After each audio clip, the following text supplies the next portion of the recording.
So basically, everything left by itself for a long enough time, it leans more into chaos. So Yeah. you can't just leave stuff alone. And I think if we don't give order to things, they're going to lean into chaos. That's just the way it goes. Right. If you don't give order, it's going to lean into chaos. Welcome to As a Man Readeth. This is Trey D. And Goolsby. And listen, we have another book selection for you today. It is 12 Rules for Life, Added Antidote, I can't read today, to Chaos by Jordan Peterson. Now this, Jordan Peterson, if you don't know, is probably one of the most controversial figures, at least definitely over the last couple of years. Right. People have felt that he was a white supremacist. Some people thought he was anti-Semitic. Some people thought he was just that he was also anti-liberal, or then some people thought he was anti-conservative, and then they thought he was too progressive. And then I was like, yo, this guy can't get a break on any side. But I tell you what, man, yeah, I think it's a great book. Definition, just so you know, he is a licensed clinical psychologist by trade, and was a former professor at the University of Toronto. That is correct. That's correct. His YouTube, the old lectures are still on YouTube, by the way. You can catch all of his stuff. If you find anything that you think we should talk about, hey, send us a note. I watched a lot of them. Not a lot of the new stuff, like the old lectures when he just walking around, walking and talking up and down, walking and talking. That's his style too, man. It is he when he's on stage, he just walks and talks. And he create you could tell he's like capturing thoughts and letting it come in and go out. What do you think about this book, man? Man, I'm just gonna be honest. I love this book. If you need structure in your life, if you have no set of principles, no type of organization, he says, "Look, I'm gonna give you. I'll give you some rules that can actually help you with your life." And so his very first rule was stand up straight with your shoulders back. Yeah. Like, that's where we start. And that's something I wanted to talk about too. We're going to attempt to get through 4 chapters today. But within the first chapter by itself, he's not talking about stand up straight with your shoulders back. Like he doesn't literally say, hey, stand up straight with your shoulders back. He illustrates stories that give you insight on why he says it. And then by the end of the chapter, you say, oh, that's why I stand up straight with my shoulders back. Mm-hmm.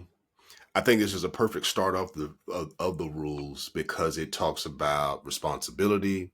It connects to confidence. It talks to accountability. It talks about ownership, all in this same space. And I think that's one of the keys. One of the things I think we talk about a lot of times, it's very difficult to be empowered and also be empowered without responsibility. Right. So how do you get there? How do you get there? I'm going a little left field because you said something to me. Okay. My daughter's in a play right now, and she was talking about people that have certain power in the play, as far as like stage managers, directors, this, that, third. And some people don't know what they're doing. And she says, but Dad, they have so much power. And I was like, I don't know if that word power is the word we want to use. How about authority? Maybe they're in a position of authority, but that doesn't mean they power, if that makes sense. Ooh. Yes, it does. Yes, it does. Yes, it is. Position of authority doesn't necessarily is not necessarily just a dotted line of equal to how much power you have. Right, because it doesn't diminish the power you have in the hierarchy within, because there's a hierarchy. And that's what he's talking about now in 12 Rules in the first chapter. He goes into the dominance hierarchy, right? Which he later on now calls the competence hierarchy. But I'm sorry, hold up. I just thought about somebody. Wait, stay right there. Okay. I was like, somebody could be a CEO of one. There's only one person in the company. Like, hey, your position of authority, but you don't have any power. You don't do it. Like, it's nobody on the team, fam. Anyway, that's what I was thinking about. So that's kind of where it goes in my head. But yeah, he's keep going. So he's telling a story.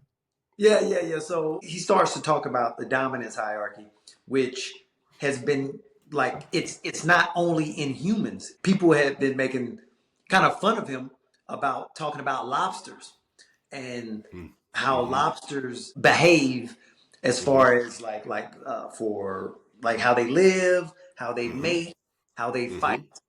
His Mm-hmm. whole point in bringing up the lobsters, and this is what I'm saying, like if you don't read the book, you probably would just listen to what the outside forces are telling you. He's Yeah. saying that all to say is that they have a dopaminergic system, or this system with serotonin, and I don't know the other word. It starts with the O. It's like OC something tocin. It's oxy. Oxytocin, oxytocin, what is it? Whatever it is. It I know what you're might be, talking about. but serotonin. That's probably the other stuff. So he talked, but the big thing there is serotonin. We have a serotonin system as well, and he talks about how when these lobsters fight, the more they fight, the more serotonin that they have, and the more that they win, the more serotonin that they Right. have. And the more Right. that they lose the serotonin. And those lobsters that lose serotonin, their whole body structure falters. And Mm-hmm. they don't want to fight. They don't want any type of aggression because they've lost so many times.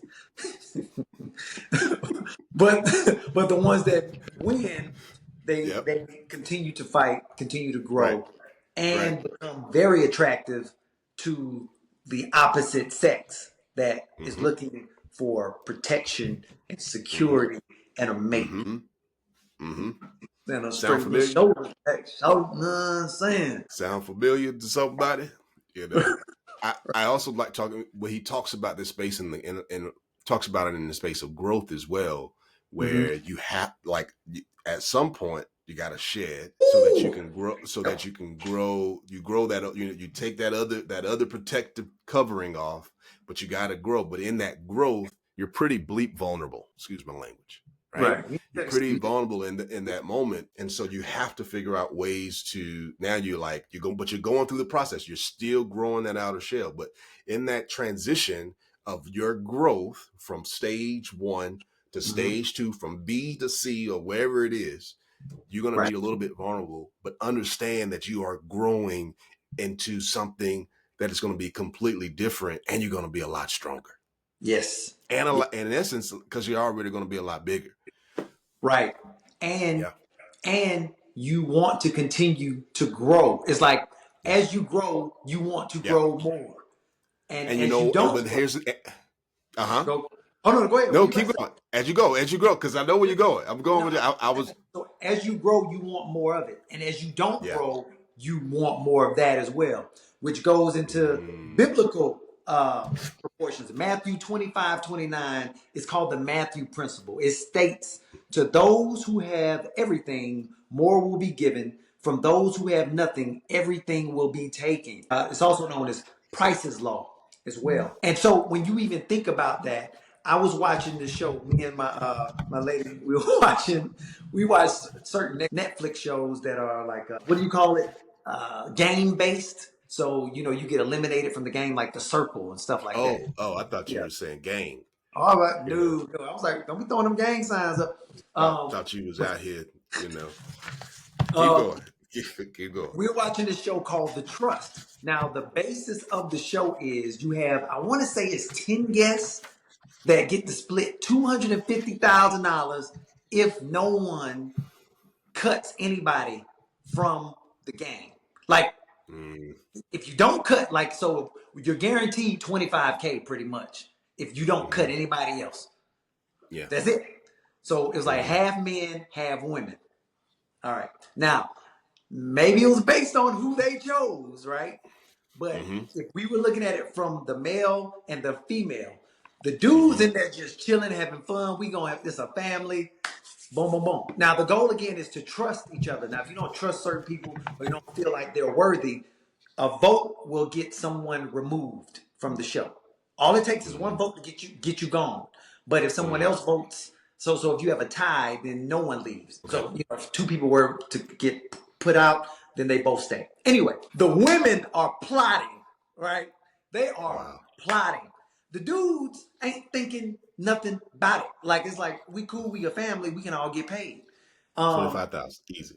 25,000. But one girl comes on, she's talking about being the victim and how, I'm from this particular country and, being a black woman in America, this happens to me, this, that, and the third. The dudes ain't even thinking about none of all that. So it's almost like as if they are creating this enmity within the group. It's very Adam and Eve like, though. Hey, I can't. My lady was like, you must not like women. I was like, wait, you are observing what I'm seeing. You know what I'm saying? Well, they cut it up like that. Yeah, I'm sure they did because that creates what people wants to see. But if the dudes were doing it, they would have showed the dudes doing it too. Anyway, Yeah. long story short is they created the situation in the house where people started getting voted off and they were like, we agreed twice not to vote anybody off. Why is people getting Somebody. voted off?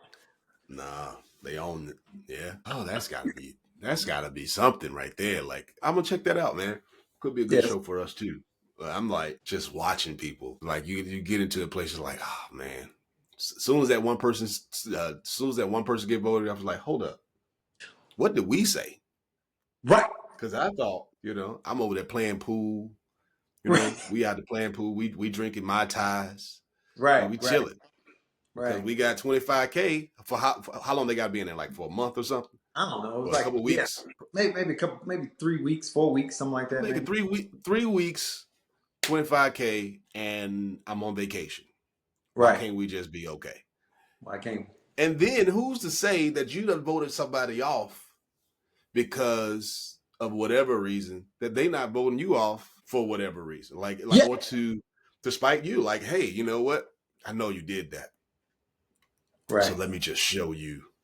I don't know, man. It's weird. Dude, It's when she weird. was at the table talking, I was like, she's the one voting him off and he don't even know.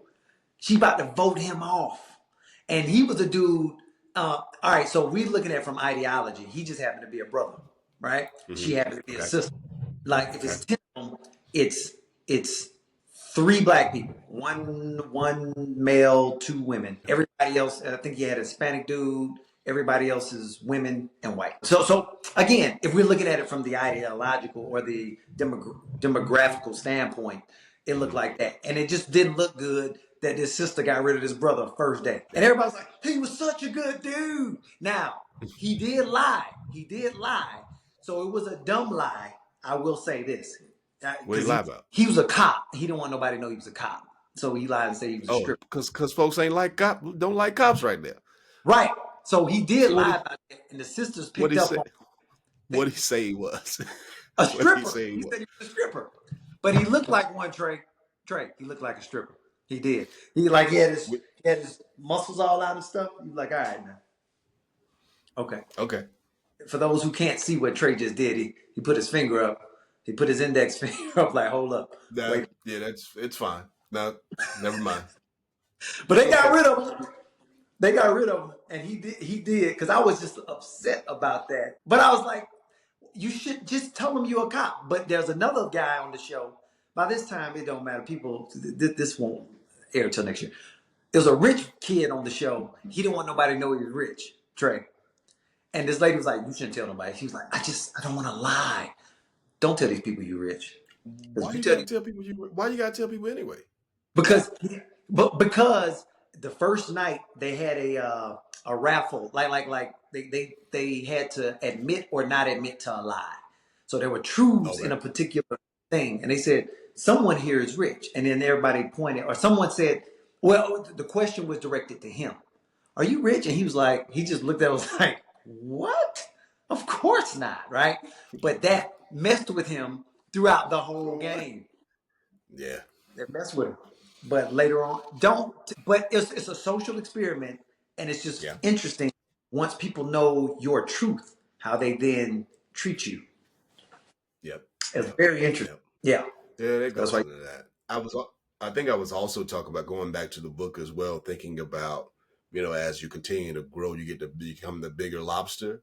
The bigger Yes, lobsters get to actually fight. They fight and win a lot more, right. and which means they get to make a lot more. You got to break Yeah, that down in there too. It's like, see what we go on here, guys. right, You got to be right. able, so it's like getting yourself into the best position possible, taking Yeah, accountability for your own growth, but also it's like then all of these other things can happen. But you need to make sure that you're growing first Mm, mm, before you start yes. doing all the other stuff. Make sure that you grow, because then your options are a lot different, and your options and capability and overall capacity is going to be different. So I love Hey, that, man. It's good. It's a good start. Yeah.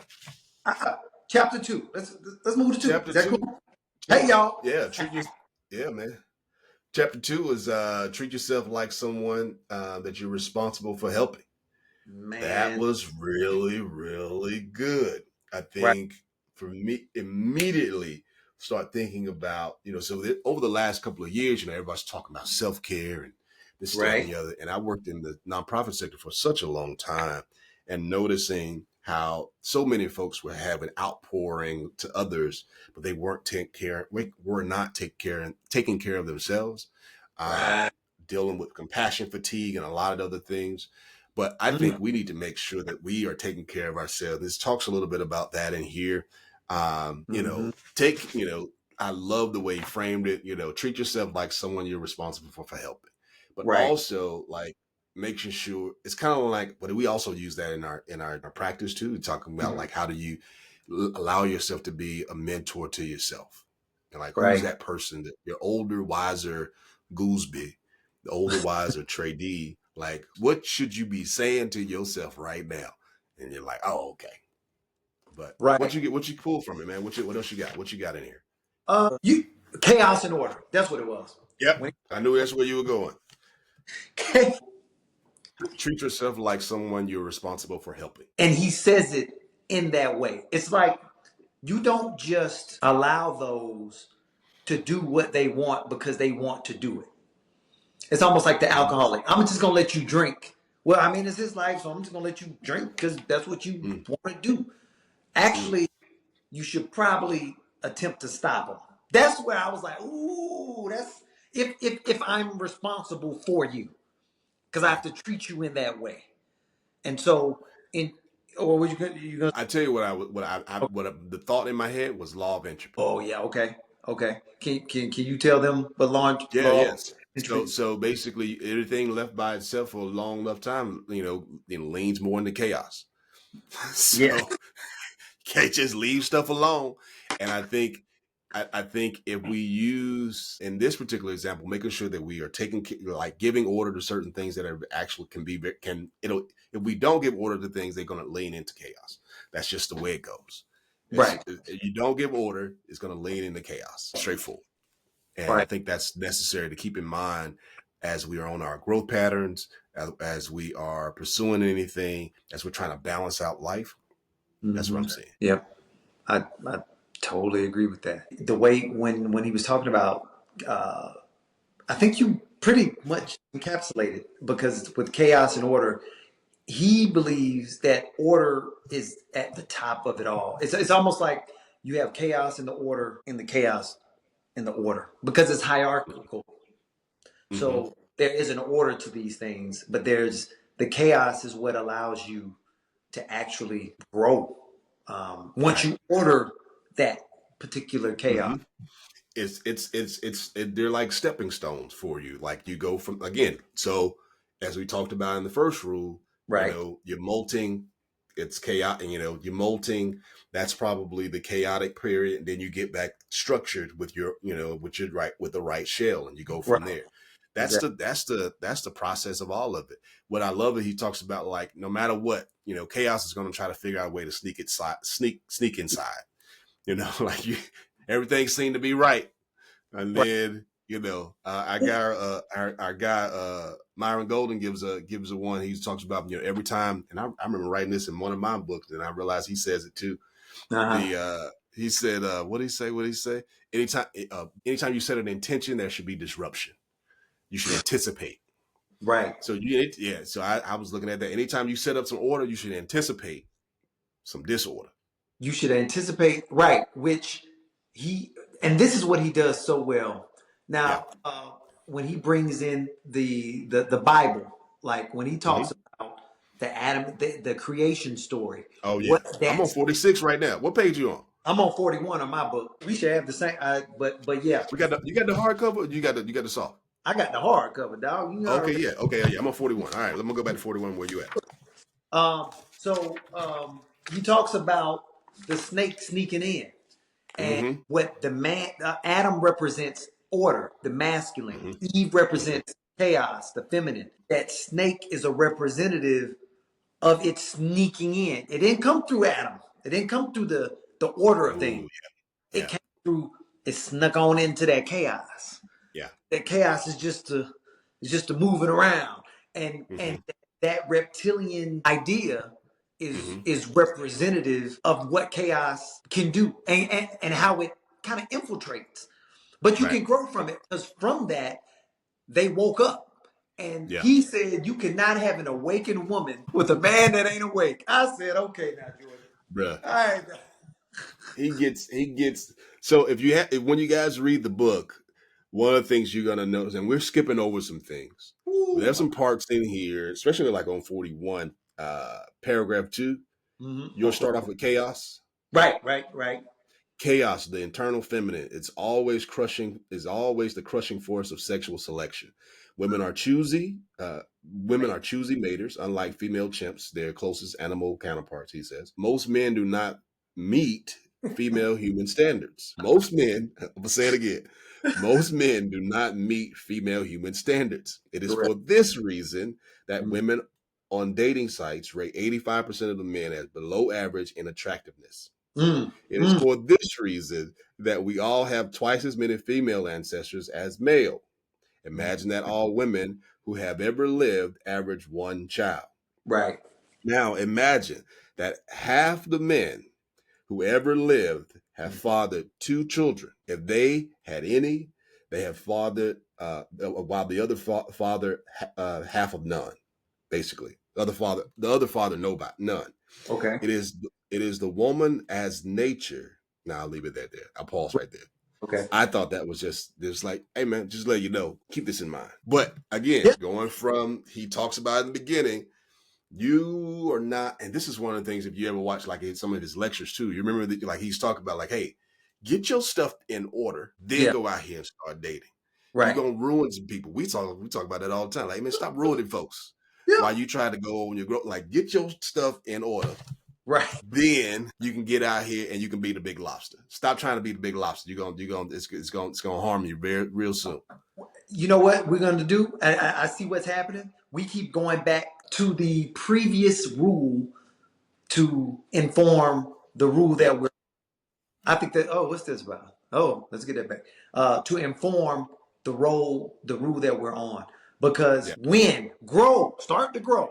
As you grow, then more will come to you, and you will be able to hold on to that. Yeah, but please check this out. Check out the first two rules. We'll be back in about a week, and we'll get on rules 3 and 4. Rule number 3: make friends with people who want the best for you. Right, which is a nice next.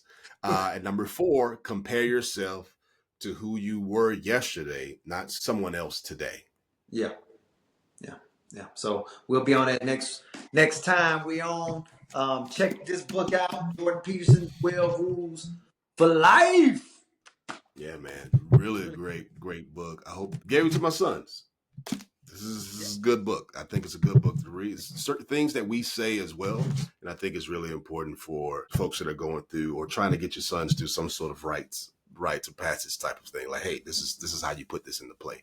Now you think about we also did for those that if you missed the episodes, we also did the 4 agreements. Yes. We had the 4 agreements, the 12 rules. We got 12 more rules. We got a couple other tenets. We got a whole bunch of other stuff. So, I think that we all are trying to follow. So I'm with it, man. This is a great book, a good read. I think everyone's going to enjoy this. Yep. And it's also good for your daughters as well. Because I got a girl. Yes. Oh yeah, I got boys. That's why. Yeah. Woo, boy, to be a man today. All right. All right. Hey, listen. We want you to continue to reading, as we always like to say. But my name is Trey D, and I'm Goolsby. And we want you to continue to read a book, as we always like to say. And Goolsby, how you say it? Read a book. Yeah, there it is, right there. And y'all be well. Keep on reading. Peace out. Peace, y'all.